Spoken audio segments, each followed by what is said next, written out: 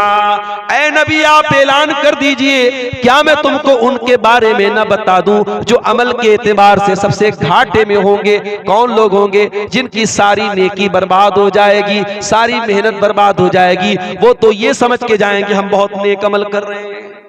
ये कौन लोग होंगे? ये बिदती लोग होंगे। बिदअत करने वाले का अमल अल्लाह के कबूल नहीं होगा। इसीलिए अल्लाह कुरान के 30वें पारे में कहता है, हल अताक हदीसुल गाशिया वुजूहुन यौमइज़िन खाशिया आमिलतुन नासिबा। कयामत के दिन कुछ ऐसे भी लोग आएंगे जिनके चेहरे पर डर होगा, खौफ होगा, दहशत होगी, डरे हुए होंगे। आमिलतुन नासिबा, बहुत अमल करके आए होंगे लेकिन थके हारे होंगे, अमल करके थक गए होंगे। तस्ला नारन हामिया, भड़कती हुई जहन्नम की आग में डाले जाएंगे। अमल करके आएंगे मगर जहन्नम की आग में डाले जाएंगे। क्यों? क्योंकि अमल बगैर दलील के था, अमल के ऊपर मोहम्मद अकरम की मुहर नहीं थी। मेरे साथ ये नोटबंदी का वाकया किस सन में हुआ था? 19 में हुआ था, 18 में, 17 में। मुझे याद है 2017 में जब नोटबंदी हुई थी, इत्तेफाक से जिस तारीख को नोटबंदी हुई थी, मेरा प्रोग्राम किशनगंज में था, और उसी दिन हमारे प्राइम मिनिस्टर साहब का ऐलान हुआ था कि आज से पुराने नोट बंद। अब पूरे मुल्क में एक डर का आलम बन गया। बेचारी औरतों ने कहां छुपा के पैसा रखा था, सब निकालना पड़ा उनको, सब उनकी पोल खुल गई। और जिनके पास पैसा बचा रह गया वो बेकार हो गया, आज किसी काम का नहीं।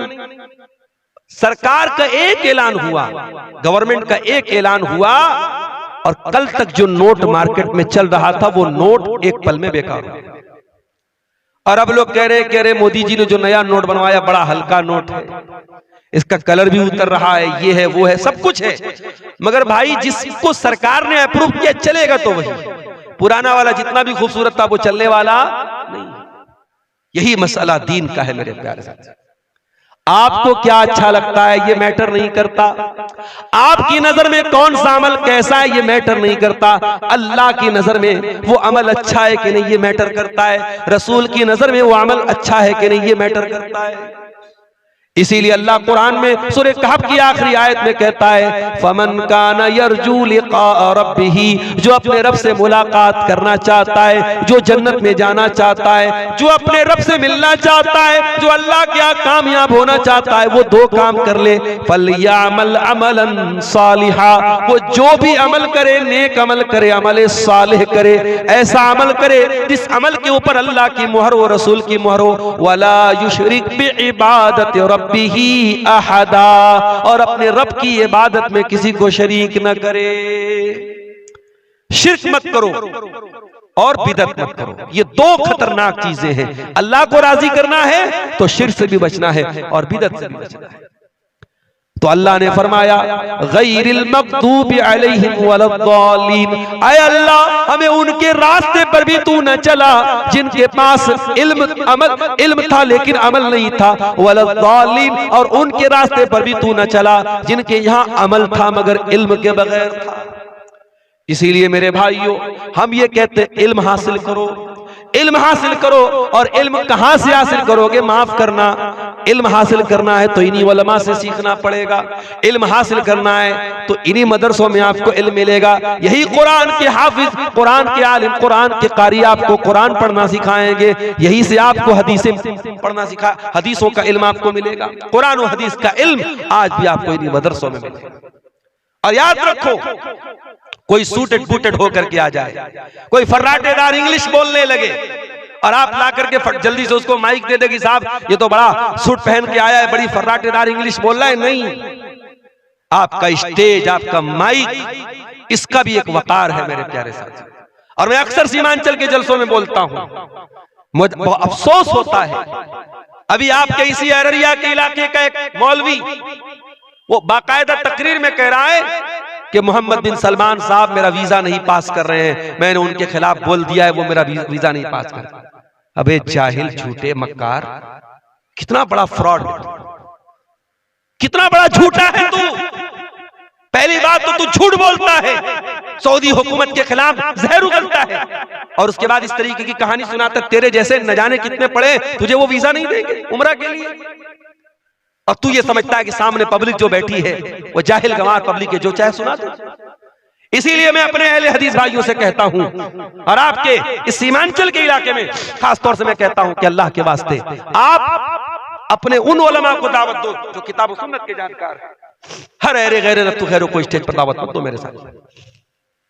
खुराफात बकने वाले, झूठ बकने वाले, मनगढ़ंत रिवायतें बयान करने वाले, किस्से कहानी बयान करने वाले आपके स्टेज पर नहीं आने चाहिए। इस स्टेज का एक वकार है, इस स्टेज की एक हुर्मत है, उसको पामाल मत होने देना मेरे साथ। इल्म सीखना है तो उलमा। ये बड़े नाजुक दौर से हम और आप गुजर रहे हैं, अंदरूनी और बाहरी दुश्मनों से घिरे हुए हैं हम और आप, और कब किसके खिलाफ कौन साजिश कर दे और कहां किसके दामन को लोग फंसाने की कोशिश करें, कोई बईद बात नहीं है। इसलिए हम सब अल्लाह से ये दुआ करें, हमारे जितने भी उलमा जो कुरान और सुन्नत की बातें बयान करते हैं, जिनके जरिए तौहीद की तालीम फैल रही है, अल्लाह हमारे उन तमाम उलमा की हिफाजत फरमाए, आमीन। मेरे भाइयों, ये मदरसे का जलसा है, मदरसा उम्मे सलमा लिल बनात इस इलाके की बच्चियों को दीनी तालीम दे रहा है। आपकी कौम की बच्चियां यहां आकर के दीन हासिल कर रही हैं। मैं अक्सर तकरीरों में ये बात कहता हूं कि आज के इस दौर में हमारी कौम की बच्चियों को ज्यादा दीन सीखने की जरूरत है, इसलिए कि के लिए शैतान ने हजारों रास्ते खोल के रखे हैं। 14 फरवरी की तारीख आती है, वैलेंटाइंस डे के नाम से जो दिन पूरी दुनिया में मनाया जाता है, आप क्या समझते हैं? इस दिन ज़िनाकारी और बदकारी के जो वाक़यात होते हैं, उसमें हमारी कौम की बच्चियों को भी मुब्तला किया जाता है, उसमें मुसलमान लड़कियों को भी गिरफ्तार किया जाता है। इस बेहयाई के सैलाब में हमारी और आपकी कौम की बच्चियां भी मुब्तला हैं, और आज सोशल मीडिया के जरिए और फेसबुक और इंस्टाग्राम के जरिए इस बेहयाई को प्रमोट किया जाता है। अगर आपने इन मदरसों की मदद न की, इन मदरसों को मजबूत न किया, अपनी बच्चियों को इन मदरसों में तालीम न दिलाई, अपनी बच्चियों को कुरान और सुन्नत के जरिए मजबूत न किया, माफ करना मेरे प्यारे साथियों, इस सैलाब को आप नहीं रोक पाएंगे। इस बेहयाई के तूफान को रोकना आपके लिए नामुमकिन हो जाएगा। ये दौर कयामत के करीब का दौर है, ये दौर फितनों का दौर है, ये दौर कदम कदम पर इस्लाम से और ईमान से दूर करने वाली चीजों का दौर है। जब नबी के दौर में, सहाबा के दौर में औरतें दीन के लिए जागरूक हुआ करती थी, अल्लाह के नबी के पास औरतें आती हैं और क्या कहती हैं? गलबर रिजालु या रसूल अल्लाह, अल्लाह के रसूल, दीन सीखने के मामले में मर्द हजरात बाजी मार ले गए। मर्दों को तो आप दीन सिखाते हैं, लेकिन अल्लाह के नबी औरतों को दीन सिखाने का कोई इंतजाम नहीं है, हमें आप अलग से कोई दर्स नहीं देते, कोई तकरीर नहीं करते। उस जमाने में लाउड स्पीकर नहीं था कि एक तकरीर हो रही है तो इधर मर्द सुन रहे, उधर औरतें सुन रही।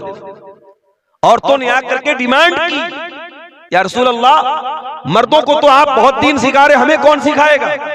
हदीस के अल्फाज हैं, अल्लाह के प्यारे नबी ने हफ्ते में अलग से दिन मुकर्रर किया और औरतों के बीच में आप जाकर के अलग से तकरीर करते थे।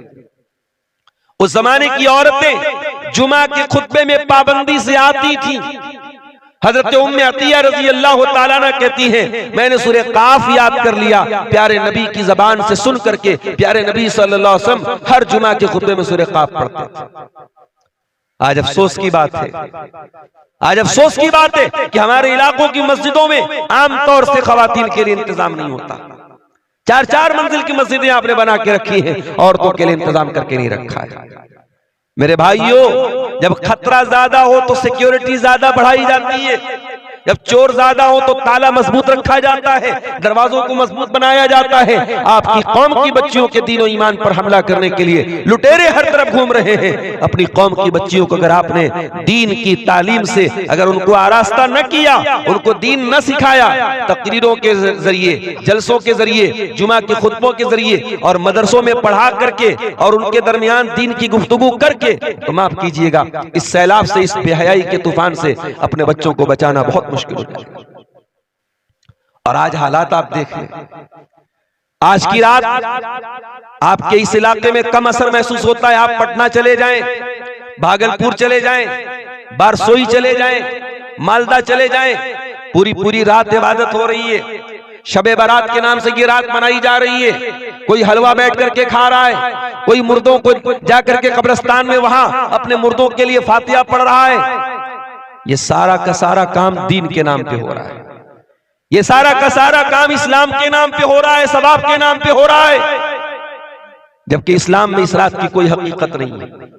अगर ये रात वाकई में कोई फजीलत की रात होती, जनाब मोहम्मद रसूलुल्लाह सल्लल्लाहु अलैहि वसल्लम खुद इस रात में इबादत करते, आपके सहाबा इबादत करते, आपकी बीवियां इबादत करती। जिस तरीके से रमजान का महीना आता था, अम्मा आयशा फरमाती है, काना रसूलुल्लाह सल्लल्लाहु अलैहि वसल्लम इज़ा दखल अल-अश्र अहया लैलहू व अयक़ज़ अहलहू व शद्द मिज़रहू। जब रमजान का आखिरी अशरा आता था, प्यारे नबी सल्लल्लाहु अलैहि वसल्लम अपने घर वालों को जगाते थे, रात रात भर जागते थे, अपनी कमर कस लेते थे, इबादत करते थे। अगर वही मामला शबे बारात का होता, आज की रात का होता, तो प्यारे नबी से इसका भी सबूत मिलता कि नहीं मिलता। और अभी एक वीडियो मैंने देखा यूट्यूब के ऊपर, फेसबुक के ऊपर, एक आदमी हलवे पर दलील दे रहा है। कह रहे, वो पूछता है कि हलवा कौन सी किताब में लिखा है। अरे हलवा किताब में थोड़ी मिलेगा, हलवा तो कढ़ाई में मिलेगा। इस तरीके की चुटकुलेबाजी से, इस तरीके की फालतू दलीलों से आप अपने हलवे को साबित किया जा रहा है। तो तू साफ बोल देना कि तेरा मकसद हलवा खाना है, तेरा मकसद दीन पर अमल करना नहीं है, तेरा मकसद इस्लाम पर अमल करना नहीं है, तेरा मकसद हलवा खाना है। तो हलवा खाने के लिए दीन को बदनाम मत करो मेरे प्यारे साथी। मेरे अजीजों, हम और आप मुसलमान हैं, और मुसलमान वो कौम है जिसको अल्लाह ताला ने दुनिया की सबसे बेहतरीन उम्मत करार दिया है। कुंतुम खैरा उम्मतिन उखरिजत लिन्नास तअमुरूना बिल मारूफ व तनहौना अनिल मुनकरी व तुमिनूना बिल्लाह। ऐ मुसलमानों, तुम दुनिया की सर्वोत्तम उम्मत हो, सबसे बेहतरीन उम्मत हो, द बेस्ट कम्युनिटी तुम हो। तुम दुनिया के सबसे बेहतरीन समाज से ताल्लुक रखते हो। उखरिजत लिन्नास, तुम्हें इंसानियत को कुछ देने के लिए पैदा किया गया है। तुम मानवता के नजात देने वाले बनकर के आए हो। तुम इंसानियत को कुछ देने के लिए आए हो। तुम्हारे जरिए इंसानियत को कुछ मिलना चाहिए। अभी इलाहाबाद में जो, प्रयागराज में जो मेला चल रहा है, कुंभ का मेला, उसमें कुछ गैर मुस्लिम भाई हमारे भगदड़ में मर गए। तो मैंने एक शंकराचार्य का बयान सुना। उन्होंने कहा कि मुसलमानों ने बहुत सारे गैर मुस्लिमों की मदद की। ये हमारा किरदार, हमारा, वो लोग जो हमारे खिलाफ बातें करते हैं वो भी मानते हैं कि नहीं साहब, मुसलमानों ने हमारी मदद की। कोरोना के दौर में हमने वो मंजर भी देखा था कि बाप मर गया, उसका बेटा अपने बाप की अर्थी को हाथ नहीं लगा रहा है, अपने बाप का अंतिम संस्कार नहीं कर रहा है। मुसलमानों ने खड़े होकर के उन गैर मुस्लिमों का अंतिम संस्कार किया था। कितने गैर मुस्लिमों को मुसलमानों ने मदद की उस दौरान, और भाईचारा कायम करके दिखाया। ये हमारा किरदार है मेरे प्यारे साथी। कुंतुम खैरा उम्मतिन, मुसलमानों तुम दुनिया की सबसे बेहतरीन उम्मत हो। उखरिजत लिन्नास, तुम्हें इंसानों के लिए निकाला गया है। तामुरूना बिल मारूफ, तुम नेकियों का हुक्म देते हो। व तनहौना अनिल मुनकर, तुम बुराइयों से रोका करते हो। व तुमिनूना बिल्लाह, और तुम अल्लाह तबारक व तआला के ऊपर ईमान रखते हो। अल्लाह को तो सब मानते हैं। क्या हिंदू नहीं मानता अल्लाह को? क्या ईसाई नहीं मानता अल्लाह को? क्या बुद्ध नहीं मानता अल्लाह को? अल्लाह का तसव्वुर, भगवान का, ईश्वर का, गॉड का कॉन्सेप्ट तो सबके यहां है, लेकिन फर्क है मेरे भाई। हमारे बीच में और दूसरों के बीच में फर्क है। दूसरे जिसको भगवान मानते हैं उसको दूध भी चढ़ा रहे, उसको खाना भी चढ़ा रहे, उसको प्रसाद भी चढ़ा रहे, उसके नाम पे सोना लुटा रहे, उसके नाम पे दूध बहा रहे। लेकिन हम जिस अल्लाह को मानते वो खिलाता है, खाता नहीं है। हम जिस अल्लाह को मानते वो देता है, लेता नहीं है, वो किसी का मोहताज नहीं है। दूसरे जिसको अल्लाह मानते हैं कहते उस अल्लाह का कोई बेटा भी था। कोई कहता है कि ईसा मसीह अल्लाह के बेटे थे, कोई कहता है उज़ैर अल्लाह के बेटे थे। और हम जिस अल्लाह को मानते हैं वो अल्लाह कौन है? कुल हुवल्लाहु अहद अल्लाहुस समद लम यलिद व लम यूलद व लम यकुल लहू कुफुवन अहद। अल्लाह एक है, अल्लाह बेनियाज है, वो न किसी का बेटा है, वो न किसी का बाप है, और वो न कोई उसके बराबर है। तो हम अल्लाह के ऊपर ईमान रखते हैं, हम अल्लाह को वैसे मानते हैं जैसे अल्लाह ने मानने का हुक्म दिया है। ये फर्क है हमारे और दूसरों के बीच। कभी आप गौर कीजिए, दुनिया में बहुत सारा काम हो रहा है अल्लाह को राजी करने के नाम पे। कोई शादी नहीं कर रहा है, पूछो क्यों नहीं कर रहे हो? अरे नहीं, शादी करेंगे औरत के चक्कर में पड़ेंगे, ईश्वर को नहीं खुश कर सकते, अल्लाह को नहीं खुश कर सकते। अल्लाह को खुश करने के लिए शादी नहीं कर रहा है। कोई अल्लाह को खुश करने के लिए अपनी मर्दानगी को खत्म कर देता है, कोई ऊपर वालों को खुश करने के लिए जिंदगी भर नंगा रहता है, नागा कहलाता है। कोई ऊपर वाले को खुश करने के लिए अपने बदन के बालों को कटवा देता है, अपने जिस्म को तकलीफ देता है। अल्लाह ने हमें और आपको मुसलमान बनाया मेरे प्यारे साथी। वमा जाल अलैकुम फिद्दीन मिन हरज। अल्लाह ने जो दीन हमको अता किया उस दीन के अंदर कोई तकलीफ देने वाला हुक्म नहीं है। कोई ऐसा हुक्म नहीं है जिसमें हमें तकलीफ हो, जिसमें हमें परेशानी हो, जिसको पूरा करने में हमको प्रॉब्लम आए। सफर की हालत में हम जाते हैं, इंसान घर में जितना कंफर्टेबल रहता है सफर की हालत में नहीं रहता। शरीयत ने सफर में आपको नमाज पढ़ने का हुक्म तो दिया, मगर आपकी सफर की तकलीफों को देख करके शरीयत ने आपको आसानी दी। 4 रकात वाली नमाज को 2 रकात पढ़ लेना, मगरिब को इशा के साथ पढ़ लेना, जोहर को असर के साथ पढ़ लेना इजाजत दे दी, छूट दे दी आपको सफर की हालत में। सर्दी का मौसम आया, पानी बहुत ठंडा है और आपके ऊपर गुस्ल वाजिब हो गया, आप नापाक हो गए। अगर गुस्ल करते हैं तो बीमार हो जाने का डर है और पानी गर्म करने का कोई रास्ता नहीं है, तो क्या करेंगे? फतयम्ममू सईदन तय्यबा। शरीयत ने तयम्मुम करने का हुक्म दिया। मोजा पहने हुए आप सर्दी से बचने के लिए, चाहे वो कॉटन का मोजा हो, चाहे वो चमड़े का मोजा हो। सफर की हालत में आप 3 दिन तक, अगर आपने वजू करके मोजा पहना है तो 3 दिन तक और 3 रात तक आप मोजा पहने रहिए, उतारने की जरूरत नहीं है। जब वजू टूट जाए वजू कीजिए, पैर को धोने की जरूरत नहीं है, मोजा पहने रहिए, पैर के ऊपर मसा, बस। ये हमारा दीन है मेरे प्यारे साथी। वमा जाल अलैकुम फिद्दीन मिन हरज। हमने तुम्हें वो दीन दिया है जिस दीन में कोई दिक्कत नहीं है, कोई परेशानी नहीं। हम उस दीन के मानने वाले हैं जिस दीन में शादी ब्याह करने का भी हुक्म दिया गया, बीवी बच्चों का हक अदा करने का हुक्म दिया गया। हमारा दीन हमें कोई रहबानियत नहीं सिखाता। हमारे दीन में शादी ना करने वाले को पसंद नहीं किया गया। कोई लड़का कोई लड़की शादी के काबिल हो, शादी न करे, इस्लाम में इसको अच्छा करार नहीं दिया गया। हम तो जन्नत में भी जाएंगे तो वहां भी कुंवारे नहीं रहेंगे, जन्नत में भी हमारी कोई बीवी होगी, जन्नत में भी हम डबल होंगे, हम सिंगल नहीं होंगे। सिंगल रहने वालों को अल्लाह पसंद नहीं करता। कोई औरत बेवा हो गई, कोई किसी मर्द किसी की बीवी का इंतकाल हो गया, अगर वो शादी कर सकता है तो शरीयत कहती है उसको शादी करना चाहिए। बेवा औरत अकेली न रहे, मुतल्लका औरत अकेली न रहे, आदमी बीवी के इंतकाल के बाद अकेला न रहे, वो जब भी रहे अपने लाइफ पार्टनर के साथ रहे, अपनी शरीक हयात के साथ रहे। और ताकत अगर अल्लाह ने आपको दी है और इंसाफ कर सकते हो तो शरीयत ने आपको 1 नहीं 2 नहीं 3 नहीं 4 तक आपको शादी करने की इजाजत दी है। ये इस्लाम है मेरे प्यारे साथियों, ये अल्लाह का दीन है जो हमें और आपको मिला है। हम तो उस उम्मत से ताल्लुक रखते हैं कि जब मुसलमानों को हुक्म दिया गया कि खाने काबा की तरफ मुंह करके नमाज पढ़ो, कल तक वो बैतुल मुक़द्दस की तरफ मुंह करके नमाज पढ़ते थे। जब खाने काबा की तरफ मुंह करके नमाज पढ़ने का हुक्म मिला तो यहूदियों ने मजाक उड़ाया, कहा कि देखो भाई, मुसलमानों का तो कोई ठिकाना ही नहीं है, कल कहीं और मुंह करके नमाज पढ़ रहे थे और आज खाने काबा की तरफ नमाज पढ़ रहे हैं मुंह करके।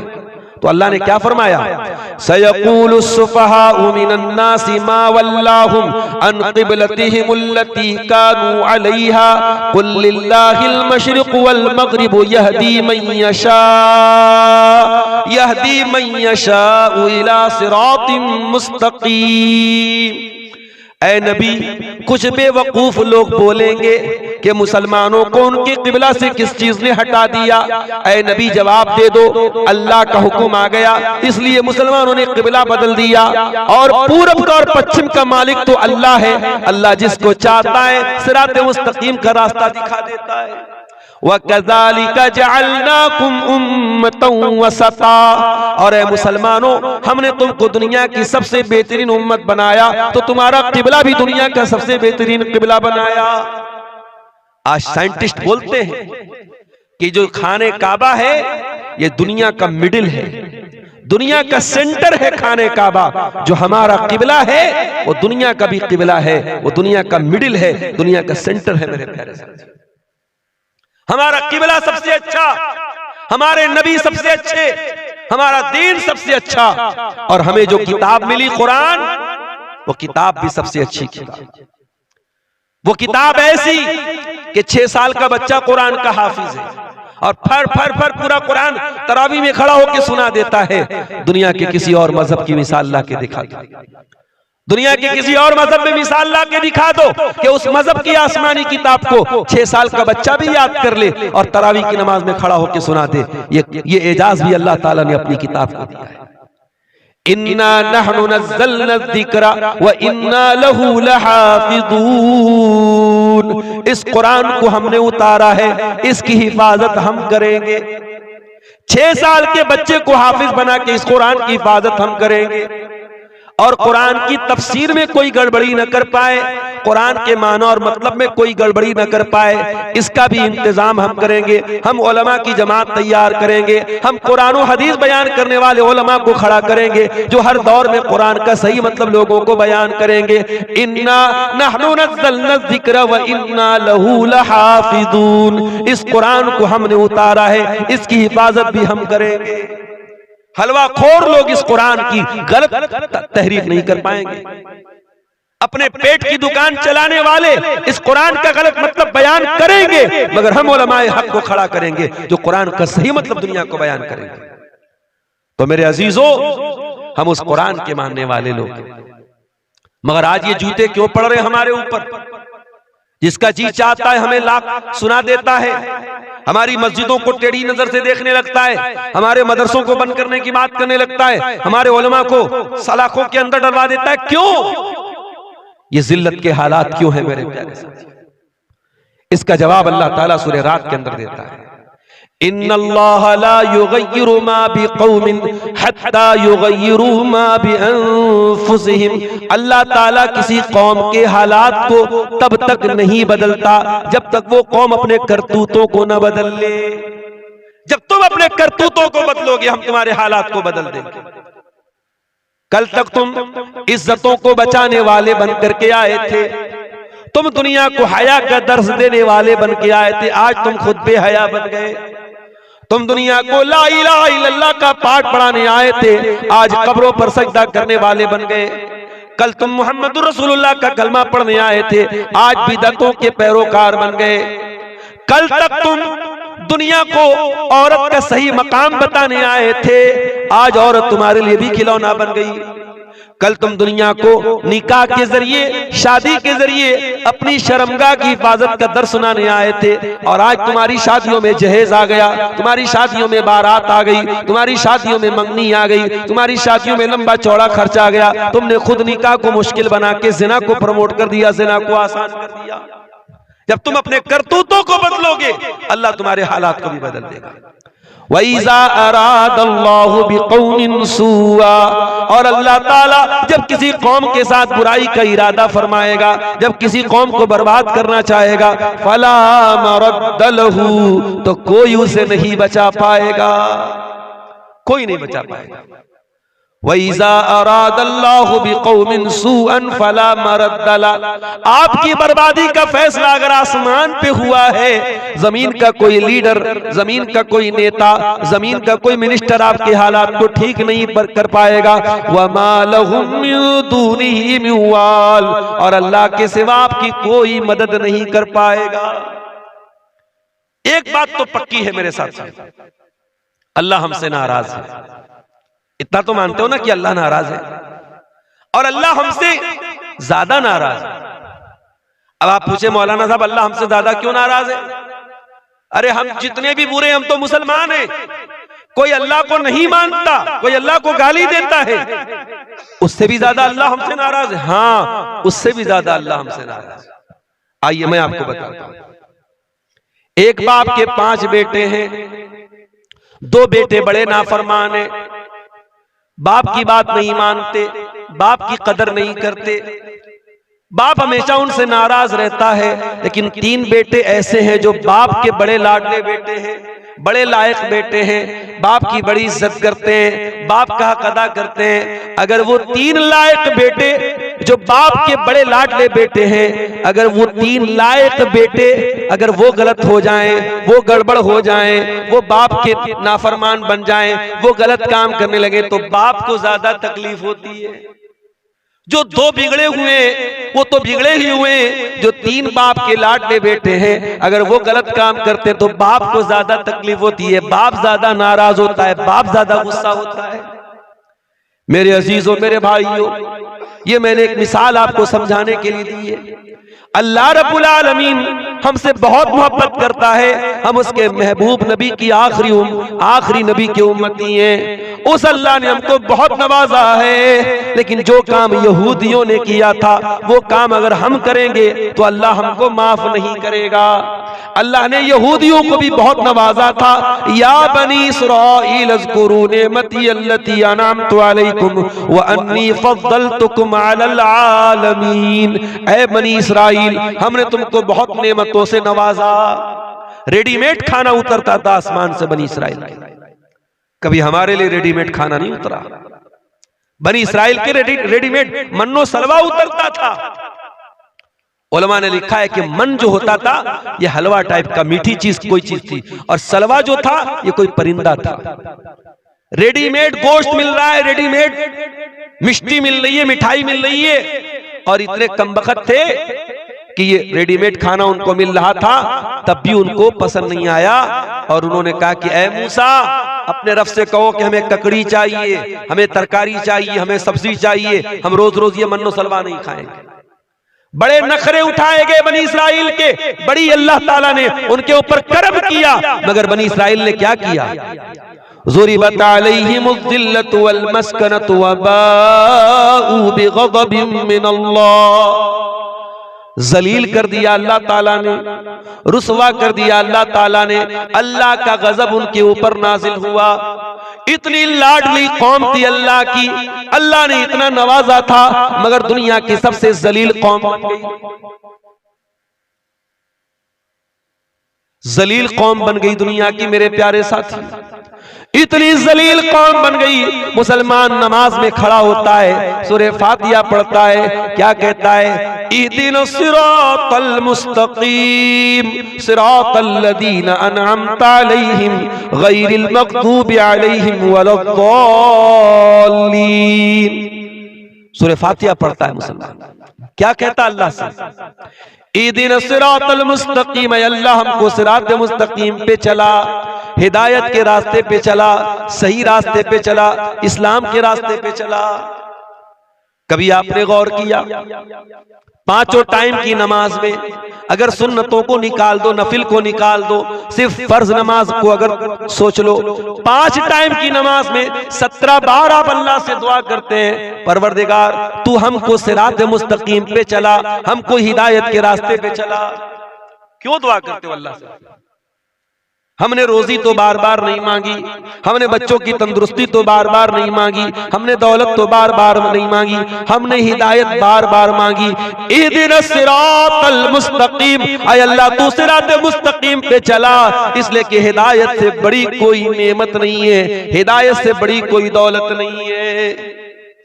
मेरे प्यारे साथियों, इसी मुल्क में करोड़ों लोग ऐसे हैं जो जाहिल नहीं, पढ़े लिखे लोग हैं। कोई अदालत का जज बना हुआ है, कोई वकील है, कोई आला दिमाग वाला है, बड़ा पढ़ा लिखा है, मगर गाय के गोबर को वो खा रहा है, गाय के पेशाब को वो पी रहा है, किसी शर्मगाह के आगे हाथ जोड़ रहा है, किसी पत्थर के बुत के आगे हाथ जोड़ रहा है, किसी नदी को देख करके सजदा कर रहा है, किसी जानवर के आगे सजदा कर रहा है। इतने बेहतरीन पढ़े लिखे लोग, इतने आला दिमाग वाले लोग भी अपने क्रिएटर की, अपने पैदा करने वाले की इबादत नहीं कर रहे, जानवर की इबादत कर रहे हैं, शर्मगाह की इबादत कर रहे हैं, नदी की इबादत कर रहे हैं। मेरे प्यारे भाइयों, उन लोगों के बीच में अगर अल्लाह ताला ने आपको ईमान वाला बनाया है, आपको तौहीद वाला बनाया है, आपकी पेशानी अगर एक अल्लाह के दर पे झुक रही है, आप ला इलाहा इल्लल्लाह पढ़ने वाले हैं, आपसे बड़ा खुशनसीब कौन है मेरे भाई? आपसे बड़ा किस्मत का धनी कौन है? आपसे बड़ा खुशकिस्मत कौन है? इहदिनस सिरातल मुस्तकीम। इसीलिए हम सूरह फातिहा में बार बार अल्लाह से यही कहते हैं, आए अल्लाह, जब तूने हमको मुसलमान बनाया है, इस्लाम पर चलने वाला बनाया है, आए अल्लाह, तूफान आ जाए, सैलाब आ जाए, मुश्किलें आ जाए, इस रास्ते से हमको कभी न हटाना। इहदिनस सिरातल मुस्तकीम, आए अल्लाह, तू सिरात मुस्तकीम पे हमको चलाना। कुछ भी हो जाए, इस रास्ते से हमें हटने मत देना। सिरातल लज़ीना अनअमता अलैहिम, ऐ अल्लाह, हमें तू उनके रास्ते पर चलाना जिनके ऊपर तेरा इनाम हुआ, तेरा करम हुआ, तेरा उपकार हुआ। तू नबियों के रास्ते पे हमको चलाना, तू सिद्दीकीन के रास्ते पे हमको चलाना, तू शहीदों के रास्ते पे हमको चलाना, तू वलियों के रास्ते पे हमको चलाना। लोग कहते ये वहाबी लोग नबियों को नहीं मानते, लोग कहते ये अहले हदीस लोग वलियों को नहीं मानते। अरे नादान, अहले हदीस तो वो है जो पांचों टाइम की नमाज में इमाम बनता है तब भी, मुक्तदी बनता है तब भी, जनाजे की नमाज पढ़ता है तब भी, तरावी की नमाज पढ़ता है तब भी, ग्रहण की नमाज पढ़ता है तब भी, हर नमाज में कहता है सिरातल लज़ीना अनअमता अलैहिम, ऐ परवरदिगार, हमको नबियों के रास्ते पे चलाना, हमको सिद्दीकीन के रास्ते पे चलाना, हमको शहीदों के रास्ते पे चलाना, हमको तू वलियों के रास्ते पे चलाना। हम तो वलियों के रास्ते पे चलने की दुआ करते हैं, मगर हाँ, हमसे ये तो न हो सकेगा कि हम नमाज न पढ़ने वालों को अल्लाह का वली मान ले, हम नशा करने वालों को अल्लाह का वली मान ले, हम इस्लाम के खिलाफ चलने वालों को अल्लाह का वली मान ले, जो हवा में उड़ने लगे उसको अल्लाह का वली मान ले, जो आग पे चलने लगे उसको अल्लाह का वली मान ले। ओ लोगों, कान खोल करके सुन लो, सबसे बड़ा अल्लाह का वली कौन है? अल्लज़ीना आमनू व कानू यत्तकून।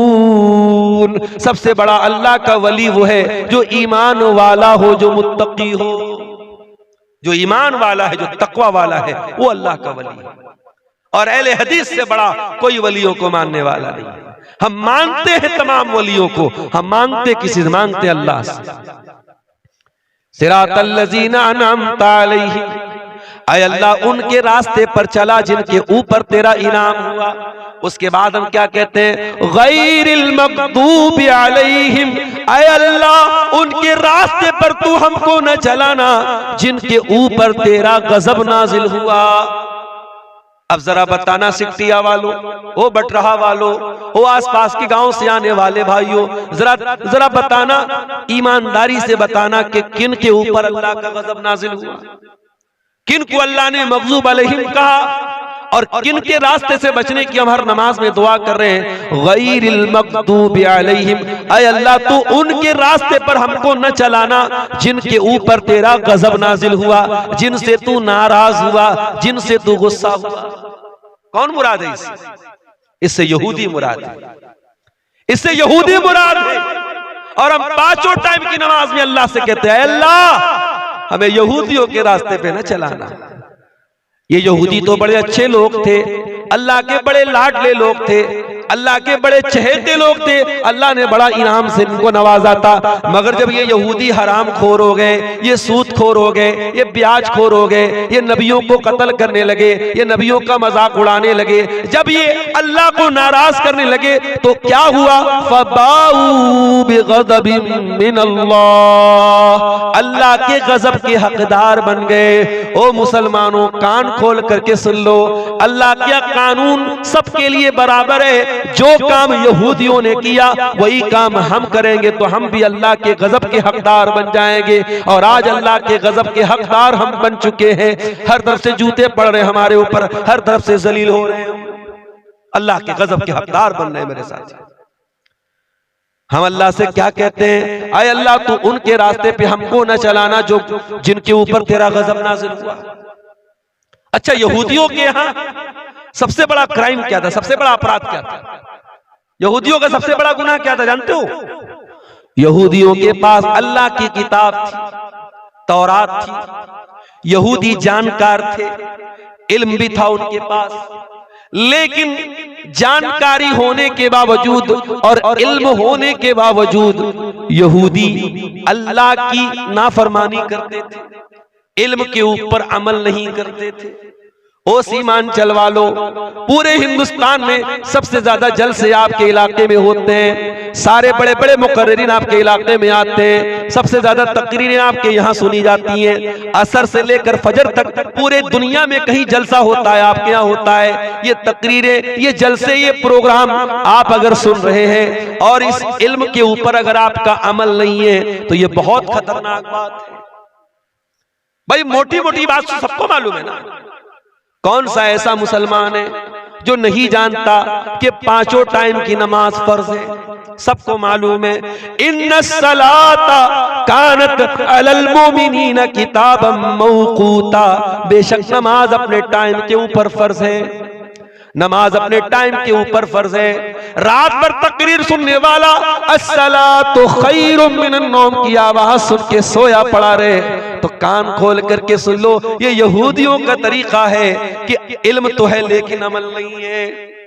रात भर आपने पर्दे पर तकरीरें सुनी, हया पर तकरीरें सुनी, सुबह आपकी जवान बेटी बेपर्दा होकर घर से निकल रही है, आपकी खूबसूरत बीवी अपना चेहरा खोल करके गांव में घूम रही है। इसका मतलब कि इल्म तो है लेकिन अमल नहीं है। आपने उलमा की तकरीरों में सुना कि निकाह को आसान करो, निकाह को आसान करो, जिना को मुश्किल कर दो।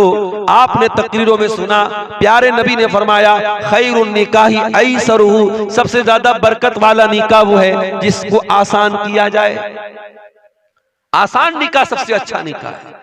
मगर आपने रात में तकरीर की, सुबह आपके घर में शादी थी, बेटे की शादी है, भतीजे की शादी है, 100 लोगों से बारात भी लेके जा रहे हो, लड़की वालों से डिमांड भी कर रहे हो, जहेज की रकम भी मांगी जा रही है, कोई कार ले रहा है, कोई 2 व्हीलर ले रहा है, कोई कुछ ले रहा है, कोई कुछ ले रहा है, बाकायदा डिमांड करके जहेज भी लिया जा रहा है। इसका मतलब कि इल्म तो है लेकिन अमल नहीं है, और ये बहुत खतरनाक बात है। अतामुरून अन्नासा बिल बिर्री व तंसौना अनफुसकुम व अंतुम ततलूनल किताब। ऐ यहूदियों, तुम अल्लाह की किताब को पढ़ते हो, तुम तौरात को पढ़ते हो और लोगों को नेकी का हुक्म देते हो और अपने आप को भूल जाते हो। ऐ यहूदियों, ये बहुत गलत काम है जो तुम करते हो। जो काम यहूदियों ने किया वही काम हम भी तो कर रहे हैं मेरे प्यारे साथी। कौन ऐसा मुसलमान है जो नहीं जानता कि सूद और ब्याज हराम है? हमने तकरीरों में भी सुना है, हमने जुमा के खुतबों में भी सुना है, हमने कुरान में भी पढ़ा है, या अय्युहल्लज़ीना आमनुत्तकुल्लाह व ज़रू मा बक़िया मिनर रिबा इन कुंतुम मुमिनीन। ऐ ईमान वालो, अल्लाह से डरो। अब तक जो ब्याज का लेन देन ले चुके कर चुके, अब आइंदा से कोई ब्याज का लेन देन मत करना। फ़इन लम तफ़अलू फ़अज़नू बिहर्बिन मिनल्लाहि व रसूलिही, और अगर तुम ऐसा नहीं करोगे तो अल्लाह से जंग करने के लिए तैयार हो जाओ, रसूल से जंग करने के लिए तैयार हो जाओ। ब्याज खोर, ब्याज खाने वाला अल्लाह से जंग कर रहा है, रसूल से जंग कर रहा है। सारी आयतें हमने पढ़ी हैं, सारा मसला हमको मालूम है, लेकिन आज भी बंधन बैंक की स्कीम आपके मुसलमानों के इलाकों में सबसे ज्यादा ली जाती है। 10-10 हजार का कर्जा आप सूद पर ले रहे। चुल्लू भर पानी में डूब मरने का मकाम है। ओ करोड़पति हो, ओ कौम के सरमायादारों, ओ अपने पैसों को तिजोरियों में भरने वालों, कल अल्लाह कयामत के दिन पूछेगा तू तो तिजोरी में भरा करता था। तेरी कौम का गरीब आदमी 10,000 का पैसा बंधन बैंक से, बंधन लोन से लेता था, वो इंटरेस्ट पर लेता था, ब्याज पर लेता था। तेरी कौम के गरीबों ने 5-5 हजार रुपये ब्याज पर लेकर के अल्लाह को नाराज किया था। तू करोड़ों का मालिक था, तूने अपने भाई की मदद क्यों नहीं की? याद रखो मेरे भाइयों,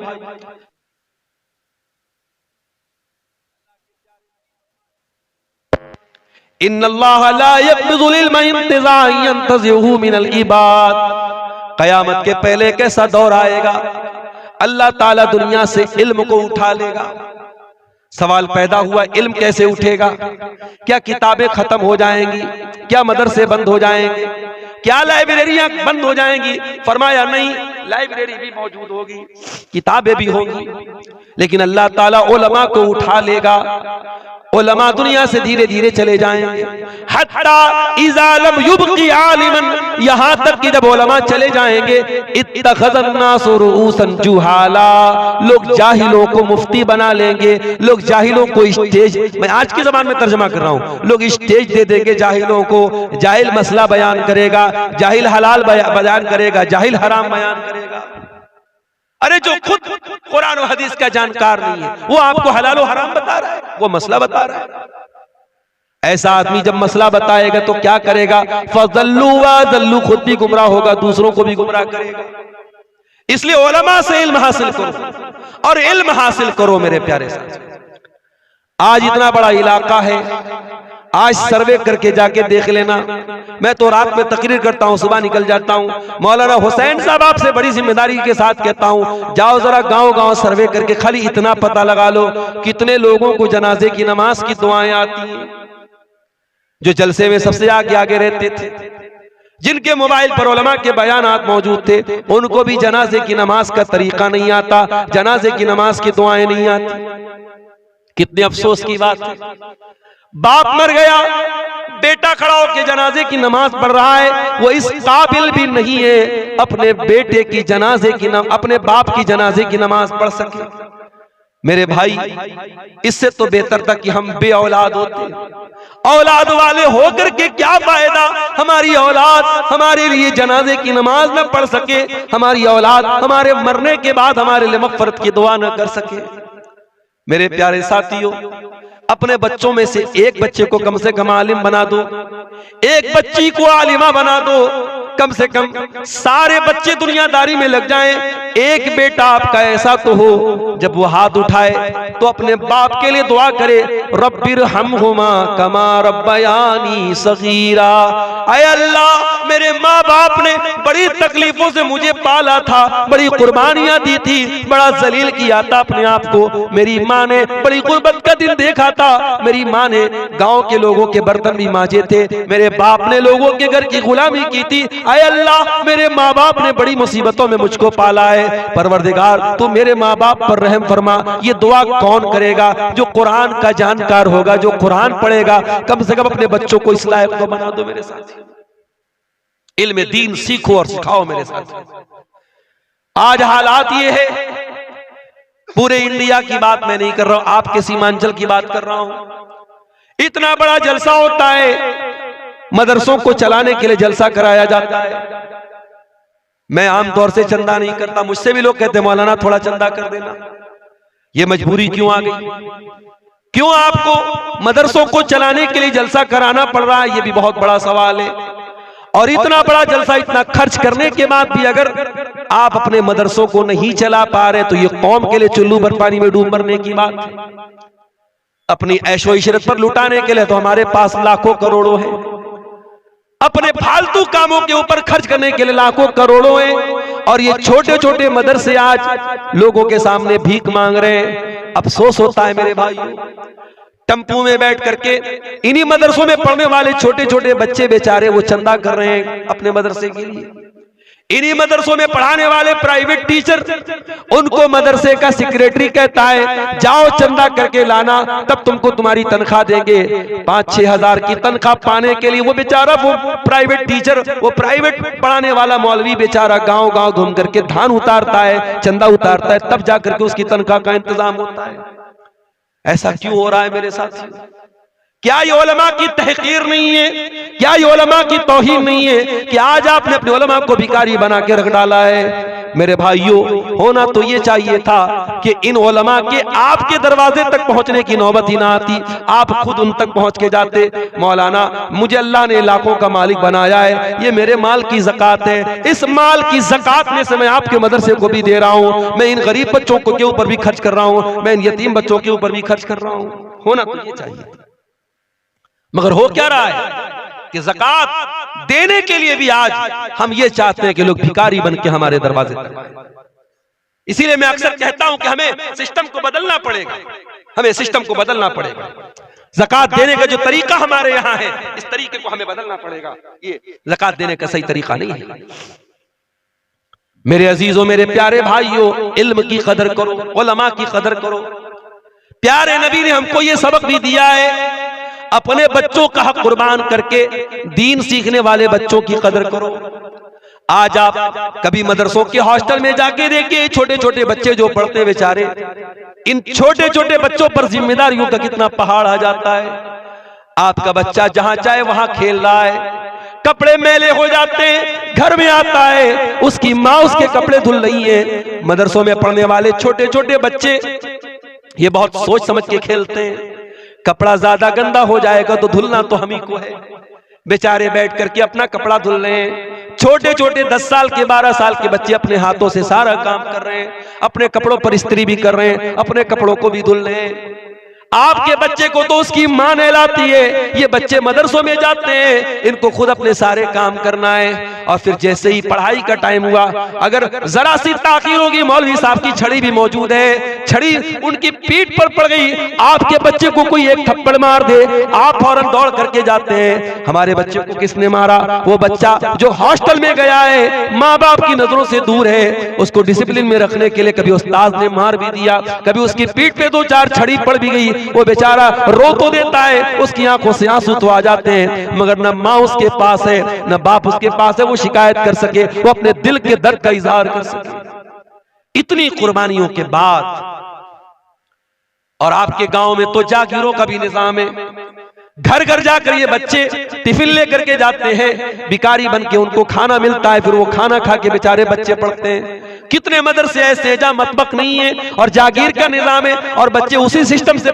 खाना खाते हैं और फिर पढ़ लिख करके वो आलिम बनते हैं। इतनी कुर्बानियों के बाद जब वो इंसान आलिम बनता है, मेरे भाइयों, उस आलिम की कदर किया करो।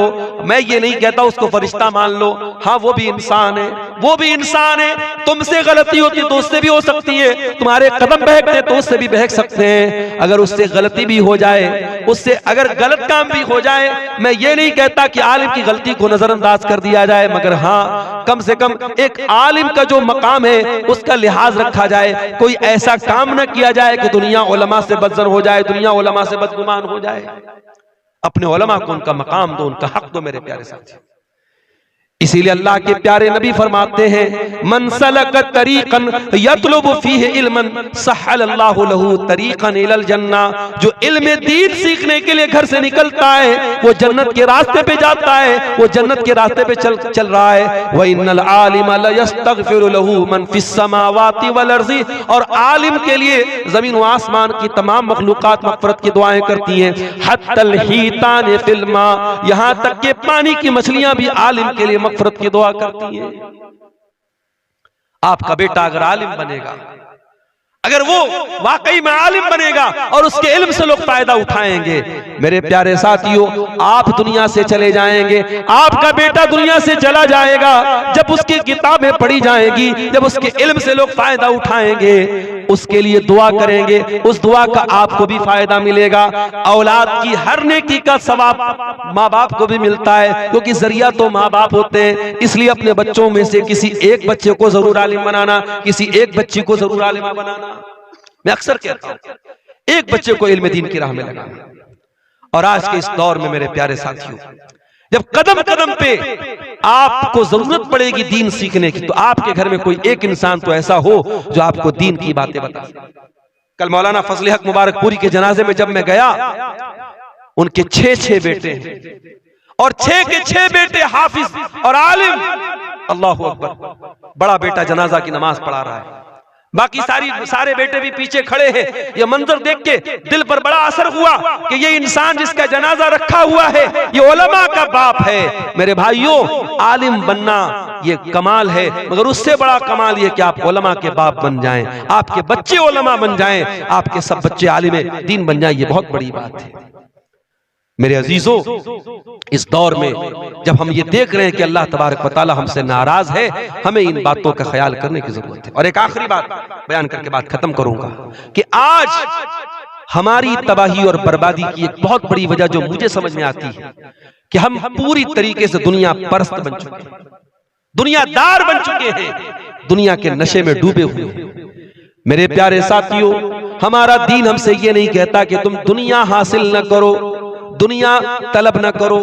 हमारे नबी ने और हमारे अल्लाह ने हमको जो दुआएं सिखाई हैं, उनमें दुनिया मांगने का भी हुक्म दिया गया है। कुरान में सबसे बेहतरीन दुआ क्या सिखाई गई? रब्बना आतिना फिद दुनिया हसना व फिल आखिरती हसना व क़िना अज़ाबन नार। ऐ परवरदिगार, हमको दुनिया की भलाई भी अता फरमा और आखिरत की भलाई भी अता फरमा और जहन्नम की आग से हमको बचा। हमारे प्यारे नबी क्या दुआ किया करते थे? अल्लाहुम्मा अस्लिह ली दीनी अल्लज़ी हुवा इस्मतु अमरी। ऐ अल्लाह, मेरे दीन को ठीक कर दे, मेरे मामले की बुनियाद मेरे दीन पर है। वो अस्लिह ली दुनियाया अल्लती फीहा माशी। और अल्लाह, मेरी दुनिया को भी ठीक कर दे, क्योंकि मुझे जिंदगी तो दुनिया में गुजारना है। वो अस्लिह ली आखिरती अल्लती इलैहा मादी। और ऐ अल्लाह, मेरी आखिरत को भी ठीक कर दे, क्योंकि मरने के बाद लौट के वहां जाना है। हमारे नबी ने ये दुआ हमको सिखाई है। तो दुनिया हमें हासिल करना है, मगर दुनिया को सब कुछ मत समझना मेरे प्यारे साथी, दुनिया को सब कुछ मत समझना। ये दुनिया आपके काम तभी तक आएगी जब तक आप जिंदा हैं। जिस दिन आपका इंतकाल हो जाएगा, मौत आएगी, ये दुनिया साथ छोड़ देगी मेरे साथियों। ये जो जमीनें आपने दूसरों की हड़पी है, ये जो हक मारा है दूसरों का, ये सारी जमीनों जायदाद छोड़ करके सब ठाट पड़ा रह जाएगा। जब लाद चलेगा बंजारा, खाली हाथ दुनिया में आए थे और खाली हाथ जाना पड़ेगा। इसलिए दुनिया से उतना ही दिल लगाओ जितने के ये लायक है। दुनिया से उतना दिल न लगाओ जो जिससे ज्यादा इसकी औकात नहीं है। असल तैयारी आखिरत की करो मेरे प्यारे साथी। हम जुमा के दिन नमाज पढ़ते हैं, जुमा की इमाम साहब पहली रकात में सूरह आला पढ़ाते हैं, क्या कहते हैं? बल तुसिरूनल हयातद दुनिया वल आखिरतु खैरुन व अबका।